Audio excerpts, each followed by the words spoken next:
அண்ணாமலையாருக்கு நாளை 11/6/2026 வியாழக்கிழமை காலை 8:16 வரை ரேவதி நட்சத்திரம். தொடர்ந்து வியாழக்கிழமை காலை 8:05 முதல் 8:23 வரை அற்புதமான ஒரு காலம். இதுக்கு பிரகாச நீய காலம் என்று சொல்வார்கள். இதுவரை நீங்கள் கேட்டிராத, பல பேர் சொல்லாமல் விட்ட ஜோதிடர்கள்லாம் சொல்றதே கிடையாது. ஏன்?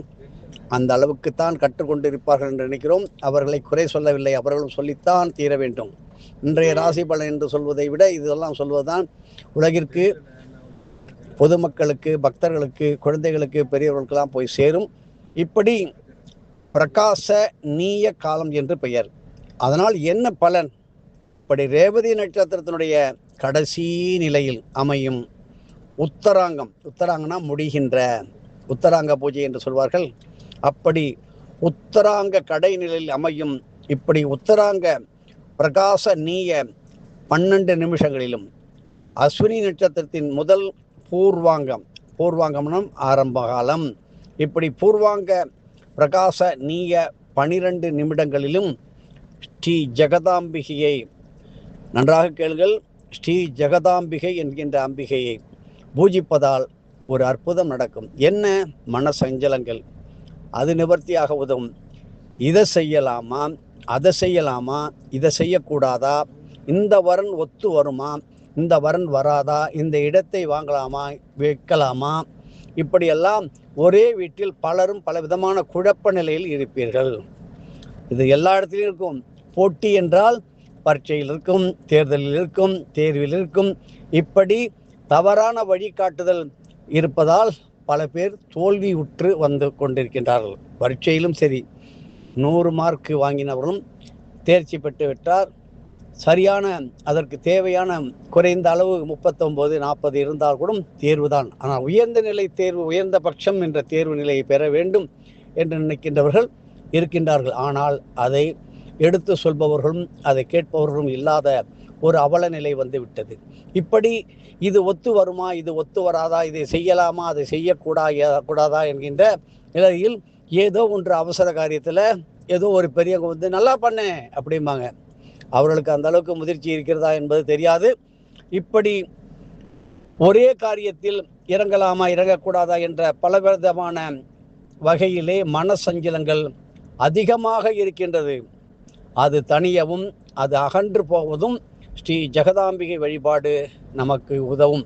அப்படிப்பட்ட நாள் நாளைக்கு வருகிறது. இதை பற்றி எப்பொழுது சொல்லியுள்ளோம் என்று கேட்டால், 2005 மார்ச் மாத இதழில் கொடுத்துள்ளதை இப்பொழுது ஞாபகப்படுத்துகிறோம். 2005 எங்கே இருக்கிறது? 21 வருஷம் கழித்து நமக்கு அமைந்திருக்கிறது.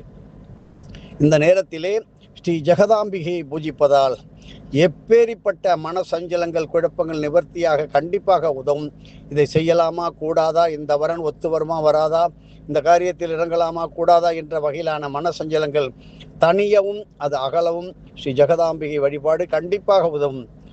குலச்சிறை நாயனார் கோமல பூஜையிலே கோடி களம் கண்ட தாய் பழச்சுனை வரச்சுனை பல்லாதி பழச்சுனை யுக யுகமாக பொழிகின்ற தாய் தல சிதம்பரமான பவசீல பக்தியை பரிந்தூட்டி வளர்க்கின்ற தாய் தலை சுழி கரச்சுழி விதிச்சுழி வினைச்சுழி தேங்காது தீர்க்கின்ற தாய் புலச்சார சிவச்சாலி ஈரேழு உலகாலும் ஜெகதீச போதவித தாய் திலசாந்த குங்கும திருவுள பெய்தருள் தீந்தமிழ் ஒளிர்கின்ற தாய் வலசுழி இடசுழி சுழுமுனை அகத்துறை ஐந்தாய் ஆழ்கின்ற தாய் நலம் சார்ந்த நானில்லம் காணவே பல்லாண்டு பல்லாண்டு ஓதுவித்தாய் ஜெகதீஸ்வரி தாயே கரோமாம் கமடேஸ்வரி கிருபா கரோமாம் ராஜேஸ்வரி ரக்ஷா கரோமா சிவசங்கரி சுபா கரோமாம் பக்தீஸ்வரி பலா கரோமாம்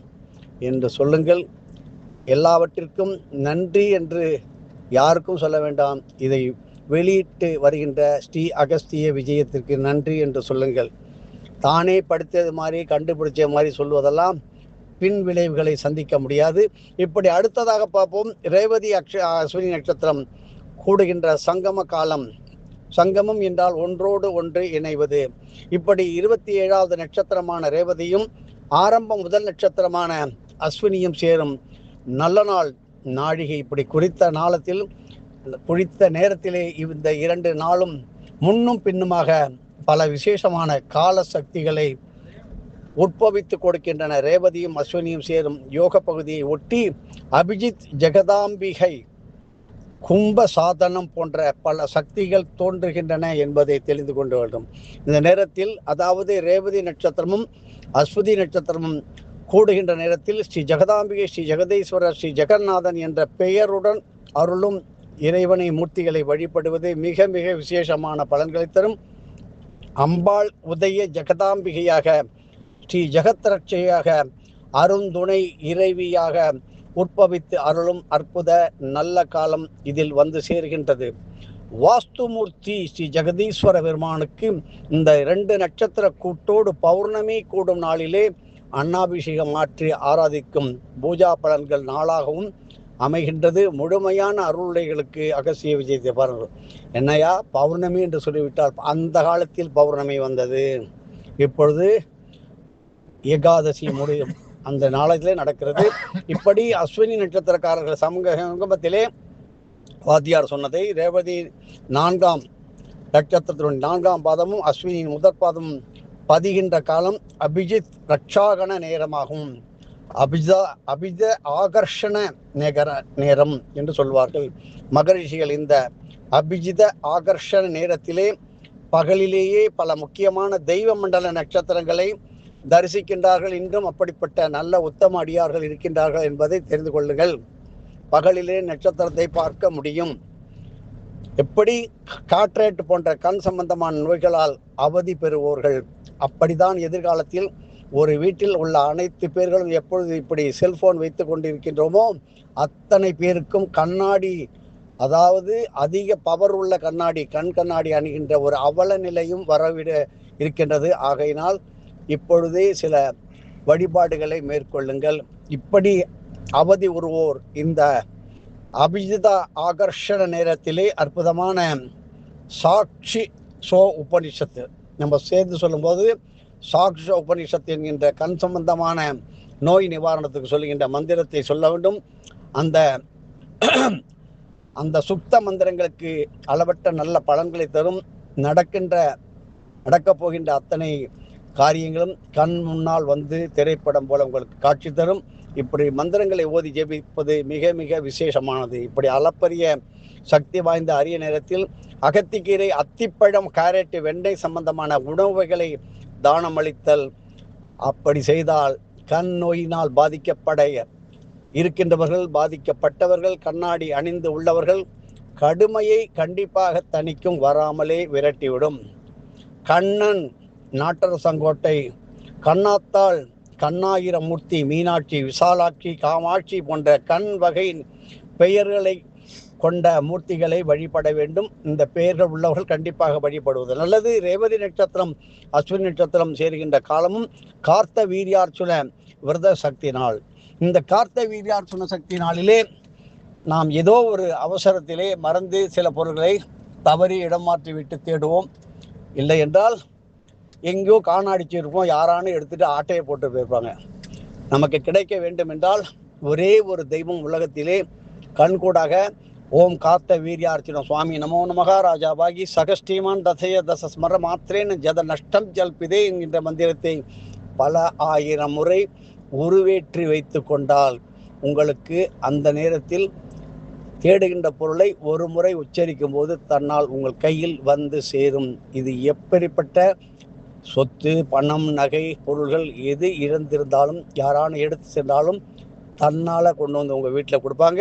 இப்படி கார்த்த வீரியார்ச்சுன சுவாமிக்கான வழிபாடு நமது வாத்தியார் சொன்னதை பெருமாளுடைய அம்சமாக இவர் திகழ்கின்றார். இப்படிப்பட்ட கார்த்த வீரியார்ச்சுனை போற்றி வாரத்தின் இறுதி நாளாகிய சனிக்கிழமை 27 நட்சத்திரங்களின் இறுதி நாளாக அமைகின்ற நாளைக்கு ரேவதி நட்சத்திரம் வளர்பிறையின் இறுதி திதியாகிய சதுர்தசி, இப்படி மூன்றும் ஒன்றாக சேர்ந்து வருகின்ற நாள் கார்த்த வீரியார்ச்சன விரதத்திற்கு பலத்த வலுத்த சிறப்பான பலாபலன்களை அப்படியே சேர்த்து கைகோத்து கொடுக்கும். ரேவதி நட்சத்திரம், அஸ்வினி நட்சத்திரம் சேர்கின்ற காலமும் கார்த்த வீரியார்ச்சன விரத சக்தியின் நாள் என்பதை நினைவில் கொள்ள வேண்டும். ரேவதி நட்சத்திர இறுதியிலே ஒரு நாழிகை, அடுத்து வருகின்ற அஸ்வினி நட்சத்திரத்தில் முதல் ஒரு நாழிகை ஆக 12:24 ஸ்ரீ கார்த்த வீரியார்ச்சுன சக்தி மந்திரங்களையும் ஸ்ரீ ஹயக்ரீவருக்கான மந்திரங்களையும் திருத்தேர் கூட்டழுக்கை என்கின்ற வகையிலே ஆழ்வார்கள் அருளிய அருணகிரிநாதர் பாடிய அபூர்வமான பாடல்களை ஓதுவது மிக மிக சிறப்பான பலன்களை உடனே தரும். நவமி திதி தோறும் இப்படி கார்த்த வீரியார்ச்சுன சுவாமியை வணங்கி கார்த்த வீரியார்ச்சுன மந்திரங்களை ஜபம் செய்து வந்தால் ஞாபக மறதி காரணமாக முக்கிய பொருட்களை, அதாவது தஸ்தாவேஜுகள், நகைகள் தொலைந்து அல்லல் படுவோர் இத்தகைய வழிபாட்டின் மூலம் அதை திரும்ப முறையாக அப்படியே கிடைக்க பெறுவார்கள். இதில் எந்த விதமான சந்தேகமும் கலக்கமும் கண்டிப்பாக கிடையாது. எதுவும் என்னுடையதல்ல, அனைத்தும் உன்னுடையது. அருளாளர் அருணாச்சலா.